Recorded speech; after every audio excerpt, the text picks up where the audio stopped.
We begin with one news story and political battles being fought in two countries in which the media are playing a central role.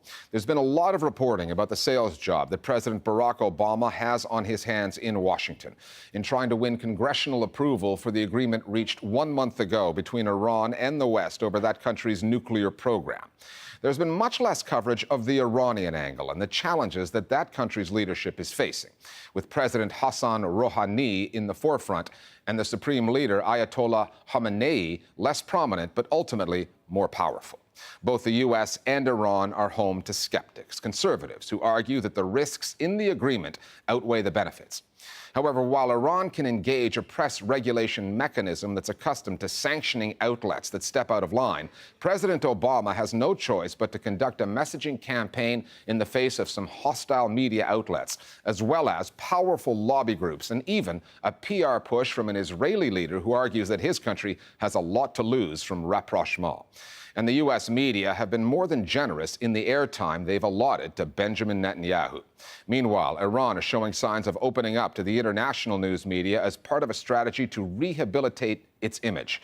However, dozens of journalists in jail there are evidence that the media are far from free. Our starting point this week is Tehran.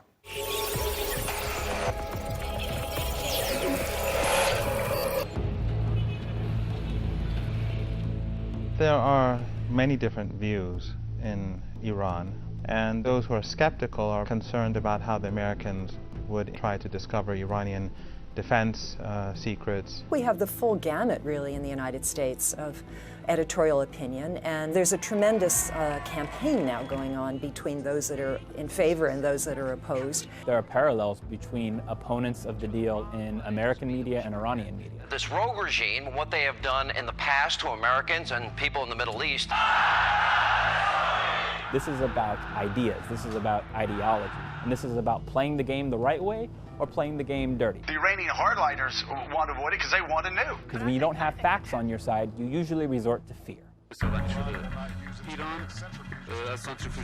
When a news conference by an American president is broadcast live in the U.S., it makes headlines.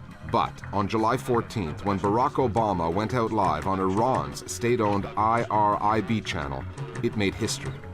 It was a first, its significance underlined by the fact it was on a channel whose head is appointed directly by the supreme leader, Ayatollah Khamenei. In Iran's factionalized, chopped and changed media landscape, IRIB is home to the hardliners, and it was broadcasting a pro-deal message many conservatives did not want to hear. The live broadcast of President Obama's statements have been unprecedented. The Rouhani administration is trying to utilize their power within the media to sell this deal to the hardline camp. State television penetrates into portions of the society that are more conservative. The more liberal or urban population watch these debates on Persian channels that are broadcasting from abroad into Iran. Iran's Supreme National Security Council put out an edict that said that media outlets really aren't permitted to criticize the deal. And I'm going to read you the do's and don'ts, okay? So, media should support the achievements of the nuclear talks, avoid spreading doubt or creating uncertainty or disappointment, emphasize American extremists and Israeli opposition to the deal, avoid printing news or analysis that would polarize society, and include the response by an Iranian official when quoting a Western official. So there you have it. Now, on the one hand, you could look at that and say, hey, that's great. That means that the Iranian system and the Iranian government is demonstrating a willingness to fulfill its commitments. But on the other hand, we were very critical of hardliners in Iran who used those same kinds of tactics to try and silence dissent.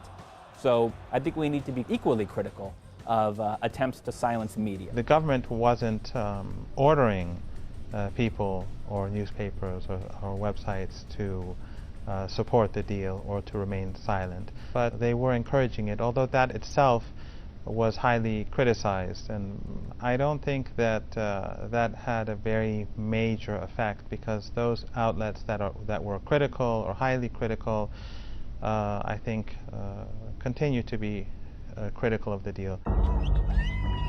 But, as Iran watchers will tell you, the nuclear deal and the related end of sanctions were already popular with most Iranians. That official encouragement was largely unnecessary, but old government habits die hard. Iran has been heavy-handed in its treatment of international media outlets, denying many of them access and jailing some of their journalists. The Washington Post's Jason Rezaian has spent more than a year in a Tehran jail, and his trial has been held out of the public eye. But Iran has recently reopened its doors to the BBC, albeit with strict limitations on reporting. And for the first time since 1979, it allowed a reporter from a Jewish pro-Israel publication, Forward magazine based in New York, into the country. He wrote, "Though I had to work with a government fixer, I decided which people to interview and what I would ask them.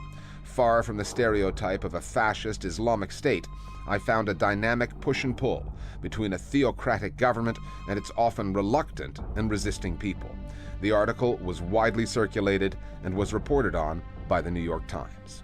The focus that the new administration is having on the Jewish population is also a very strategic step. There's been a lot of talk as far as Iran being anti-Israel and anti-Semitic, and this is something that the new administration is trying to repair. We all